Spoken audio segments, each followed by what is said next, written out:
are welcome to Anchor Network, where you get first-hand information about things happening around you.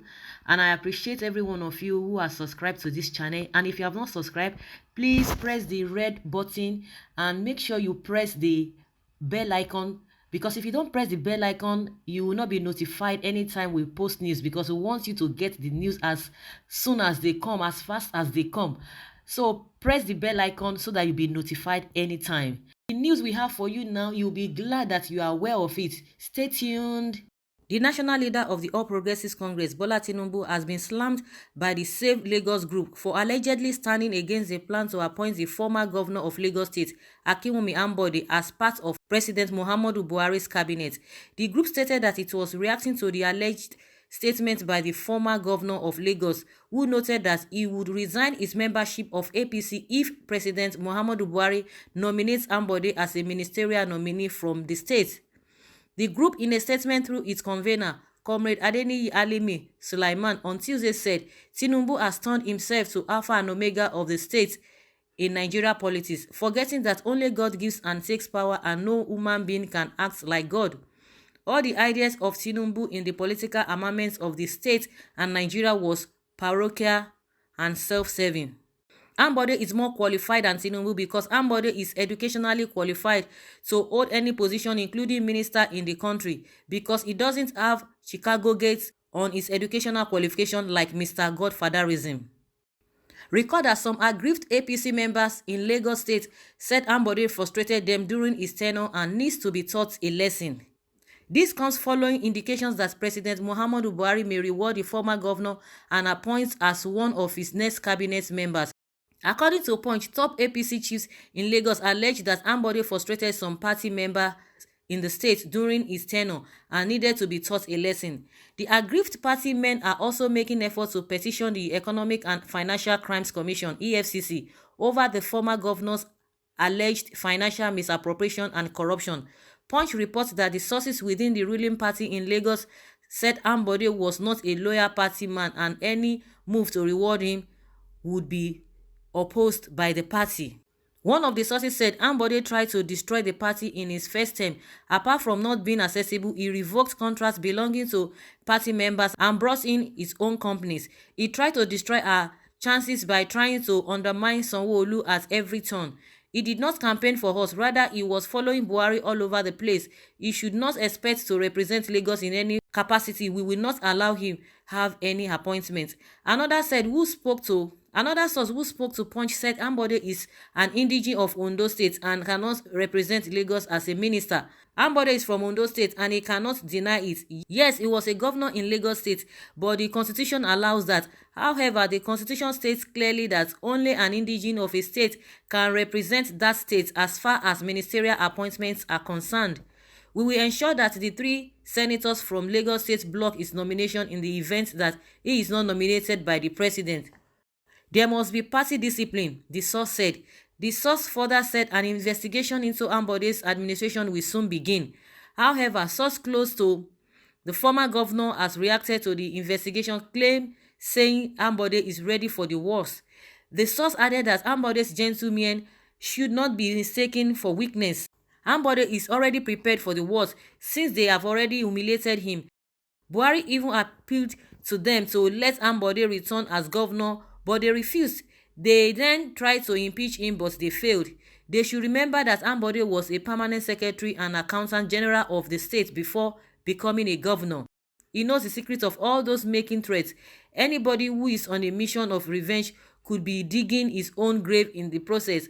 I won't say more than that, the source said.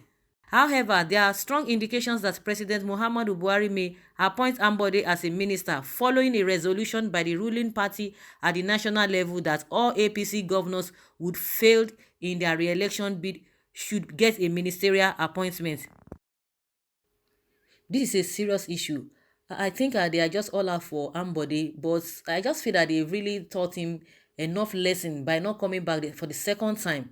So that one is a punishment on its own, though we know that Ambode could have his own faults and all of that, but the way I'm seeing everything, Ambode is a very intelligent person, because the Lagos history will not be complete if Ambode's name will not be there, because we could remember then when they said Obasanjo was withholding the allocation meant for Lagos State. But from sources we heard that it was Ambode that was able to help them manage the whole thing, and they were able to sustain themselves at that time.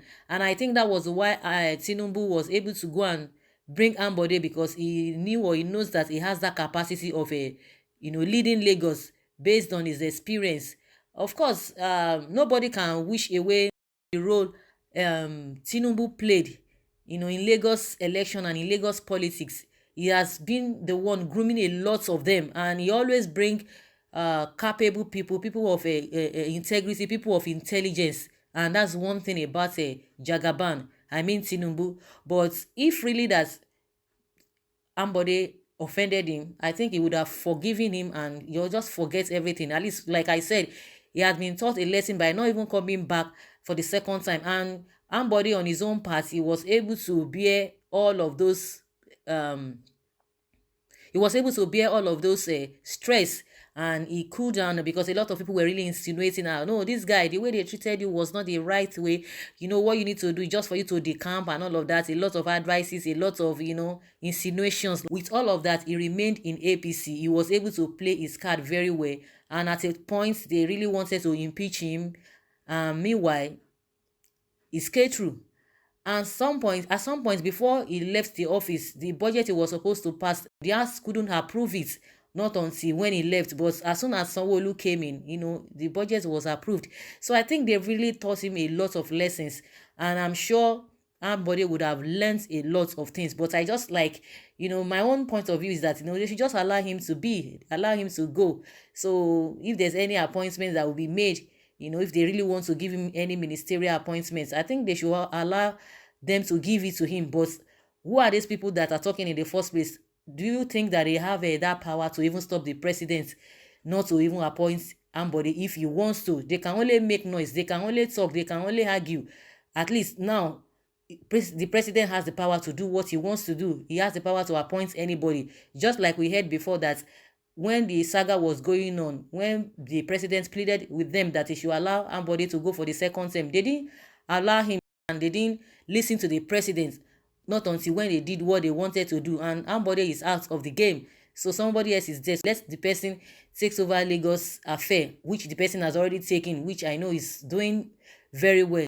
Lagosians have to really support him in that aspect. But when it comes to Ambode, I don't think this group or anybody will be able to stop President Muhammadu Buhari, because now the ball is in his court. He can do whatever he wants to. He can choose anybody he wants to. Anybody can suggest anything.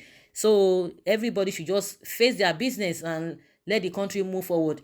What we are hearing again now is just on how all of them are going to be getting one position or the other. Nobody's talking about the environment. Nobody's talking about the security. Nobody's talking about the traffic. Nobody's talking about the irregularities going on in Lagos. Nobody's talking about the standard of living of people. No group is coming out. Nobody's protesting. But when it comes to opposition, when it comes to ministerial appointments, when it comes to all forms of leadership position, that is when you will be seeing a lot of group coming out. This group will not fight for the masses. No, this group will not talk on behalf of the masses. The only thing they always talk about is just to have their supporters, is just to have their godfathers that they are going to be supporting. They have their group that are going to be supporting, they are going to be speaking on behalf of them. That is just what these people are really all about. Just like we said, everybody is just fighting for him or herself. Everybody just wants to go to where his or her bread will be buttered. Nobody cares for their neighbor. Nobody cares for the masses. Even the people that really have that voice, they don't want to talk about what is going on in the country. They don't want to talk about the suffering that people are going through. Just for them to be gallivanting from one leader to another, that's just what this so-called group are just after. So when are we going to be out of all of these things? So that's just my own submission. They should allow the president to do what he wants to do. I think they don't have power to even stop him in the first place. They can only make noise. Like I said, they've taught Ambode a very good lesson that he will not forget in his own life. But Ambode himself has to be careful, because life is not like that. Because like what they said, they are not really far from the truth. Ambode did some things that were not really right. So if they are angry, let them stop their anger now. They've taught him a lesson. Which is fine. So let everybody move on. At this junction, they can't set Ambode back. He has to move forward. So if they don't want him in Lagos and the presidency wants him, so be it. So what is their case? I would like you guys to deliberate on this issue by leaving your comments below in the comment section. Thank you very much for always listening. Bye.